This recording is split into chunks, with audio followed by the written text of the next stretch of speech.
in your business. How do you measure your employees' performance? Been with SuperPumped podcast at Great American Ballpark, Cincinnati, Ohio. One of the things that's cool about baseball is they measure everything. Every statistic is measured by baseball. As we come into Great American Ballpark, you can see here's a statue of Joe Morgan.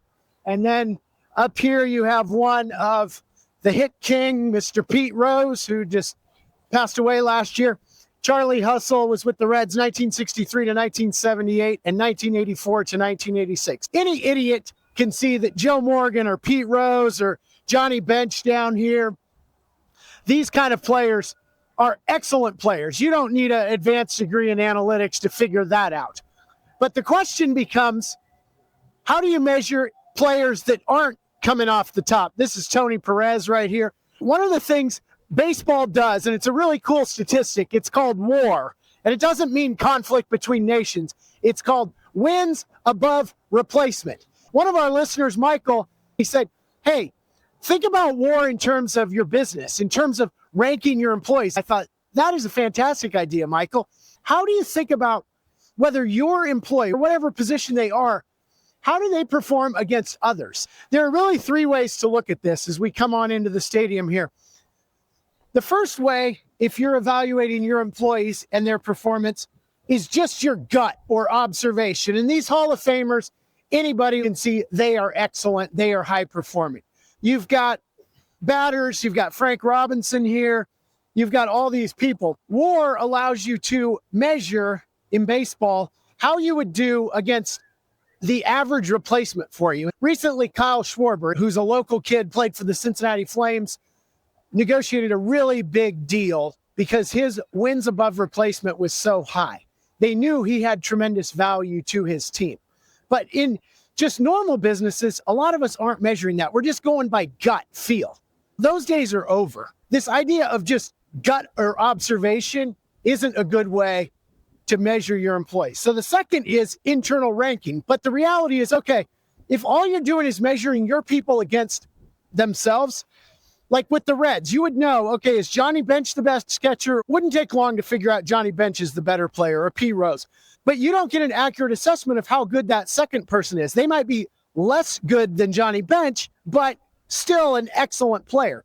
And then the third way to measure an employee is called advanced analytics. And this is one I want you to focus in on your business this year. One of the things you can do is you can look at trade publications. There's all kinds of information now with AI about productivity levels of employees and managers. If you just dig a little bit, particularly in trade publications, you will find a treasure trove of information that shows that. Second way, and this is one I have used so much in my businesses, if you're in a franchise business, like I was in a commercial cleaning franchise, you can compare to the national statistics on productivity of vacuum cleaners and restroom cleaners and all these positions. And then you can begin to measure, okay, my person can get through this many thousand square feet in a 4-hour shift. So it's this many square feet per hour. And you can begin to assess them against industry standards. And if they're really killing it, you can pay them more. If they're not killing it, you can work with them to try and get those standards up. The other thing is collaboration within your network. The guys that I was in business with in my region, we could talk about how much volume, how much net revenue is each general manager or each area manager covering. I could see, boy, some of our people are really covering a lot and others aren't covering so much. And then based on that, you could assess that, whether that's to give them a big reward and a big contract like Kyle Schwarber just got, or whether it's to say, hey, we need to do some retooling, maybe some retraining, because you're just not cutting it. As you think about baseball season about to begin, these first pitches taking place and all these assessments in each of these camps where these organizations like the Reds are trying to figure out who's going to be on their 25-man roster this year. I want you to think of your 25-man roster or 250,000 person roster or whatever it is, and how are you measuring your employees? How are you assessing whether they are cutting it or whether they could be doing better? If you need help with this, hit me up at superpump.com. I'd love to work with you. I've got a degree from Harvard.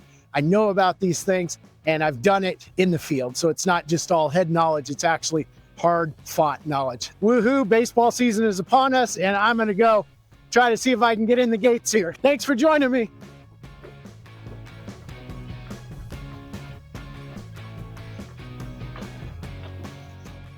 Now we're locked. But it's only a few weeks away.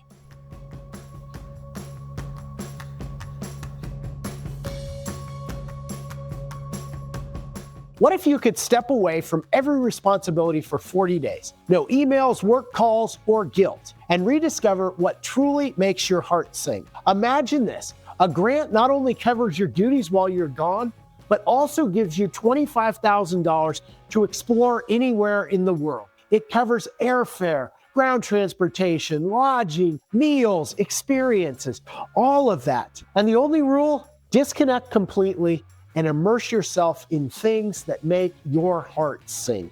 Over the next 40 days, I'll be sharing my journey with this exact challenge. Whether I'm snorkeling with sharks, hitchhiking in the back of pickup trucks, trekking across the Serengeti, tracking big game, struggling to breathe and not freeze to death on the top of a 20,000-foot mountain, or breaking bread with new friends from around the globe, I hope you'll join me on this journey.